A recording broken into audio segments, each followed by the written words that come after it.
Awali ya yote tutaingia na maandamano kama kawaida. Tutakuwa na ibada kama kawaida.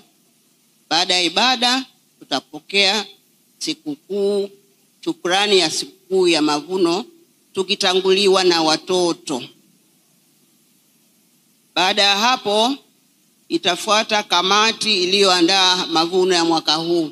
Manake tumeona kwamba tumetumwa, tumepewa heshima ya kuandaa mavuno, kwa hiyo na sisi tukasema kwamba tumshukuru Mungu kwa jambo hilo. Alafu tutafuata taratibu zetu za kawaida, jumuiya moja baada ya nyingine. Na jumuiya tutakuwa hivi: kiongozi wa jumuiya atakuwa na bahasha ya umoja ya jumuiya. Alafu wanajumuiya wote kila mmoja na bahasha yake mkononi kadri alivyojiandaa. Tunakuja pamoja kama jumuiya kwa sababu sisi wa Afrika ni utaratibu wetu. Unapofurahi, unapovuna, unakuwa na wenzako, hushangilii peke yako. Kwa hiyo mashangilio haya yatakuwa na maandamano ya kila jumuiya, ya kila kikundi. Mwaka huu tumepata wazo kwamba labda badala ya jumuiya na baraza la wazee na watoto, labda vikundi maalum kama vipo vingependa navyo ushiriki.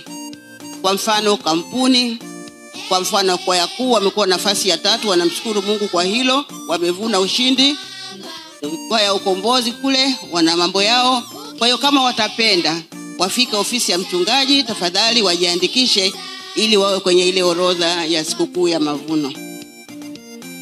Leo kama mlivyosikia, hawa wote wana kamati, ili yeyote atakayekuwa na shida au na jambo aweze kumuona nani atamsaidia.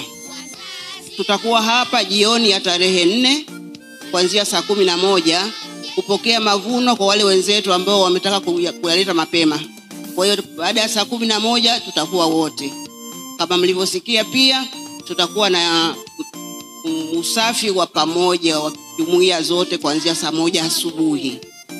Tujenge umoja, tujiandae kwa ajili ya sikukuu ya mavuno, tuandae mazingira mazuri na Mungu atusaidie.